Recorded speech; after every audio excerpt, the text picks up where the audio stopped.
জার্মানিতে আমার বাড়ির সামনের এই রাস্তাটা তো আপনাদের সকলেরই খুবই পছন্দের। আসলে এই জায়গাগুলোর সৌন্দর্য অনেকটাই পরিকল্পিত প্রাকৃতিক সৌন্দর্য। এটা হঠাৎ করে তৈরি হয়নি। অনেক পুরনো একটা জীবনধারার অংশ বলতে পারেন। এখানে গাছের এই পাঁচিল যেগুলো দেখতে পাচ্ছেন, মূলত জার্মানিতে এইগুলোকে হেক্কে বলা হয়। আসলে আমাদের দেশে যেমন পাঁচিল হয় মানে কংক্রিটের বা ধরুন কাঁটাতারের, এখানে সেরকম হয় না। এখানে এই ঘন ঝোপঝাড় বা গাছ লাগায়। এগুলো সময়ের সাথে এত ঘন হয় যে একদম সবুজ দেয়ালের মতন হয়ে যায়। প্রথমত প্রাইভেসি, জার্মানরা সাধারণত খুবই কোয়াইট অ্যান্ড প্রাইভেট লাইফ পছন্দ করে। গাছের হেজ বাইরে থেকে আড়াল দেয়, কিন্তু আবার খুব ভারী বা অস্বস্তিকর দেওয়ালও না।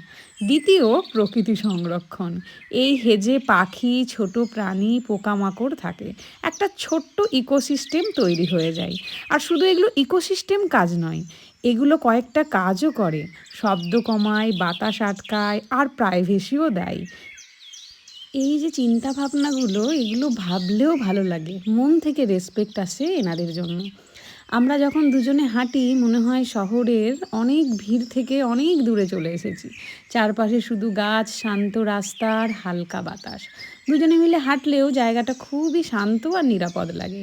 এখানে হাঁটা শুধু চলাফেরা নয়, এটা একটা রিল্যাক্স করার সময়। চোখে আরাম লাগে, মনও শান্ত হয়ে যায়।